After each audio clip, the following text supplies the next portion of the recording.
My Father sent me to this world to reveal his loving kindness to the children of men. But those to whom I first came have refused to receive me. True indeed, many of you have believed my gospel for yourselves, but the children of Abraham and their leaders are about to reject me, and in so doing they will reject him who sent me. I have freely proclaimed the gospel of salvation to this people. I have told them of sonship with joy, liberty, and life more abundant in the Spirit. My Father has done many wonderful works among these fear-ridden sons of men.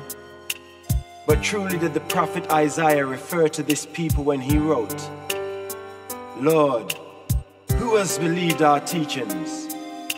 And to whom has the Lord been revealed? Truly have the leaders of my people deliberately blinded their eyes that they see not, and hardened their hearts, lest they believe and be saved.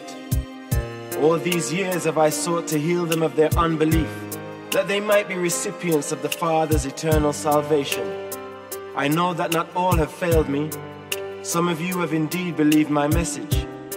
In this room now are a full score of men who were once members of the Sanhedrin, or who are high in the councils of the nation. Albeit, even some of you still shrink from open confession of the truth, lest they cast you out of the synagogue. Some of you are tempted to love the glory of men more than the glory of God. But I am constrained to show forbearance, since I fear for the safety and loyalty of even some of those who have been so long near me, and who have lived so close by my side. In this banquet chamber, I perceive there are assembled Jews and Gentiles in about equal numbers, and I would address you as the first and last of such a group, that I may instruct in the affairs of the kingdom before I go to my Father.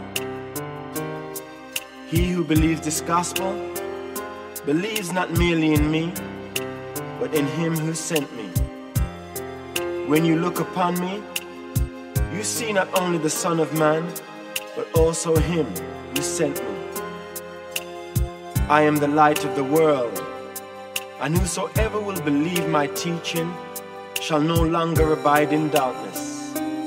If you Gentiles will hear me, you shall receive the words of life, and shall enter forthwith into the joyous liberty of the truth of sonship with God.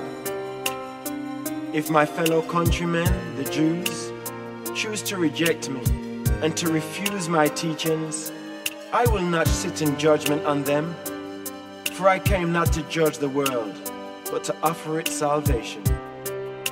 Nevertheless, they who reject me and refuse to receive my teaching shall be brought to judgment in due season by my Father, and those whom he has appointed to sit in judgment on such as reject the gift of mercy and the truths of salvation. Remember, all of you, that I speak not of myself, but that I have faithfully declared to you that which the Father commanded I should reveal to the children of men.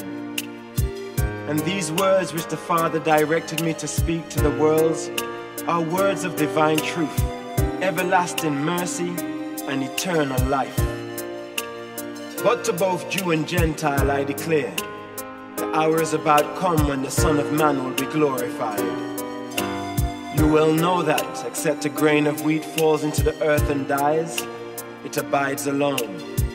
But if it dies in good soil, it springs up again to life and bears much fruit. He who selfishly loves his life stands in danger of losing it. But he who is willing to lay down his life for my sake and the gospel's shall enjoy a more abundant existence on earth, and in heaven life eternal. If you will truly follow me, even after I have gone to my Father, then shall you become my disciples and the sincere servants of your fellow mortals. I know my hour is approaching, and I am troubled. I perceive that my people are determined to spurn the kingdom, but I am rejoiced to receive these truth-seeking Gentiles who come here today inquiring for the way of light. Nevertheless, My heart aches for my people, and my soul is distraught by that which lies just before me. What shall I say as I look ahead and discern what is about to befall me? Shall I say, Father, save me from this awful hour? No, for this very purpose have I come into the world, and even to this hour. Rather will I say and pray that you will join me. Father, glorify your name. Your will be done. All this has not happened for my sake, but for yours.